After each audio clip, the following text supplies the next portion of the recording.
Assalamu alaikum to all of you. Myself Dr. Bushra Abrar, BMS MD मुलदविया। हम लोग पढ़ रहे हैं मिनरल ओरिजिन ड्रग्स अद्वितीय मादनियाँ। इसमें अब हम पढ़ेंगे शिब्बे यमानी के बारे में। शिब्बे यमानी फिटकरी को कहते हैं। ये कॉमनली सभी के घरों में रहती है, आप लोगों ने देखा होगा इसे अपने घरों में। इसका साइंटिफिक नेम है sulphate of alumina and potash. शिब्बे यमानी के कई मुतरादिफ नाम हैं, जैसे इंग्लिश में इसे एलम कहा जाता है और इसे अरबी में कहा जाता है जाक सफ़ेद और इसे जाज अबियस भी कहा जाता है और कॉमनली हम इसको फिटकरी कहते हैं। अब इसकी माहियत जान लेते हैं। फिटकरी एक मिनरल ओरिजिन ड्रग है ये, और ये कान से निकलती है जिस तरह बाकी धातें निकलती हैं। ये एक तरह की रतूबत होती है ये, जो कि जम जाती है और जमकर फिर ये डेलियों की शक्ल में हो जाती है। जिस तरह से नमक की सफ़ेद डेली होती है, इसी तरह से इस फिटकरी की शिब्बे यमानी की भी डेलियाँ मिलती हैं हमें। लेकिन ये जो इसकी डेली होती है ये शफ़ाफ़ होती है। शफ़ाफ़ यानी कि ट्रांसपेरेंट होती है ये, और कुदरती तौर पर भी ये पाई जाती है, लेकिन इसे मसनूई तौर पर यानी आर्टिफिशियल ये भी कारखानों में बनाया जाता है। हिंदुस्तान में ये पंजाब, गुजरात, बिहार वगैरह में बनाया जाता है और दूसरे कंट्रीज़ में भी ये बनाई जाती है, जैसे इटली, इंग्लैंड, जर्मनी वगैरह में। और अगर इसके जायके की बात की जाए तो इसका जायका कसीला सा होता है। अगर इसे ज़बान पे रख के देखें तो इसका जायका एकदम कसीला काबिज़ टाइप का होता है और इसमें थोड़ी शीरीनियत भी होती है, हल्की सी मिठास होती है इसमें। और इसकी स्मेल की बात करें तो इसकी कोई ख़ास स्मेल नहीं होती है, बेबू होता है ये। और ये पानी में हल पज़ीर होता है, यानी अगर हम इसे पानी में घोलने की कोशिश करेंगे, डिज़ोल्व करेंगे पानी में, तो ये पानी में घुल जाती है आसानी से।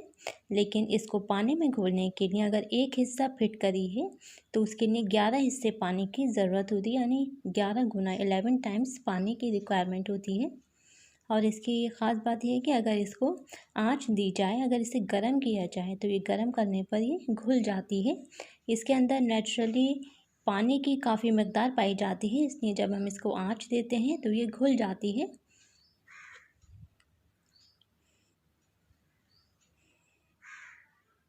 इसके मिजाज की बात की जाए तो इसका मिजाज वेट एंड ड्राई है, यानी सर्द खुश्क होता है ये दूसरे दर्जे में। अब चलिए शिब्बे यमानी के अफ़ाल जान लेते हैं। तो क्योंकि इसका मिजाज सर्द खुश्क है, हम पहले भी बता चुके हैं, अगर किसी दवा का मिजाज सर्द खुश्क है तो उसकी 3 एक्शन तो आपको आँख बंद करके लिख देने हैं। जैसे ये है काबिज़ यानी एस्ट्रिंजेंट, हाबिसुद्दम और मुजफ़्फ़िफ़। जिस भी दवा का मिजाज सर्द खुश्क होगा उसमें ये 3 एक्शन ज़रूर पाए जाएंगे, जैसा कि इसमें भी मौजूद है ये। और ये दाफ़े ताफ़ुन यानी एंटीसेप्टिक प्रॉपर्टी भी रखती है शिब्बे यमानी।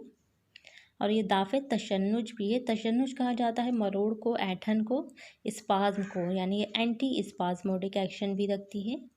और ये दाफ़े नौबत तिब तिब कहा जाता है बुखार को, यानी जो एक बुखार की कैफियत होती है, जो एक नौबती बुखार आता है, बारियों में बुखार आता है, ये बुखार की बारी को आने को रोकती है। और ये मुखी असर यानी एमेटिक इफ़ेक्ट भी अगर रखती है, इसे अगर इंटरनली इस्तेमाल किया जा रहा है, इसको पानी में घोल के अगर पिया जा रहा है तो इससे मरीज़ को ऐसा लगता है जैसे उसे ख़य आ रही है। और ये मुखरिज जनीन व मशीमा, यानी ये जो प्लेसेंटा होता है और फीटस होता है उसको ये बाहर ख़ारिज कराने का काम भी करती है। इसके लिए इसका जो शांदा बना के मरीज़ा को पिलाया जाता है। अब इसके इस्तेमालात जान लेते हैं। तो इसको क़रो लिस्सा कहा जाता है मसूड़ों को, गम्स को। तो अगर मसूड़ों में कोई ज़ख़म पैदा हो गया, ख़रो हो गया है, तो उसमें इसका इस्तेमाल कराते हैं। लिस्सा दामिया, मसूड़ों से अगर ब्लीडिंग हो रही है। हुलाए दहन, मुंह में अगर छाले हो गए हैं, माउथ अल्सर्स।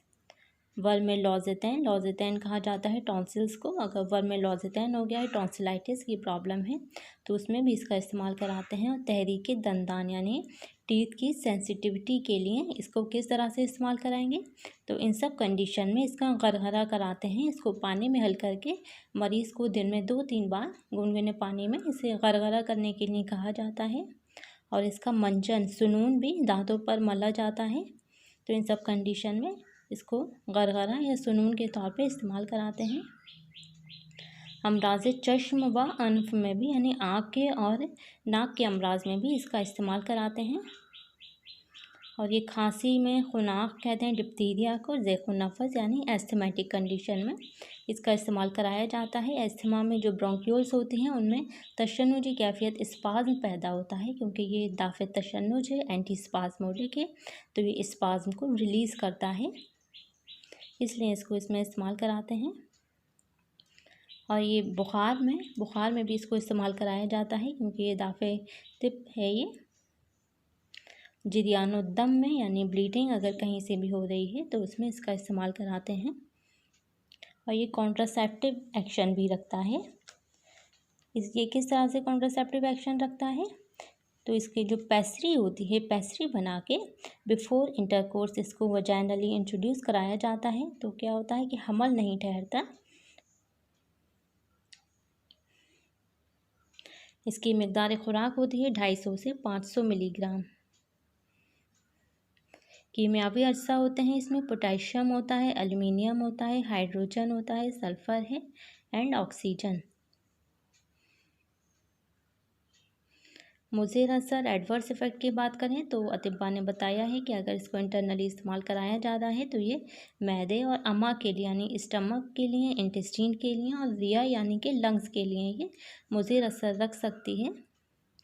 इसके लिए ज़रूरी है कि इसके मसले के साथ इस्तेमाल कराया जाए, यानी रोगनियात और दूध का इस्तेमाल कराया जाए इसके साथ, तो इसका मुज़िर असर नहीं होता है।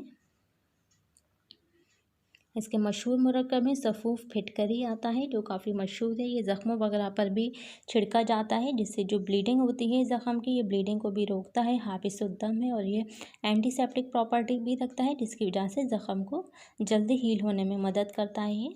और हब्बे सोज़ाक भी इसकी एक टैबलेट आती है।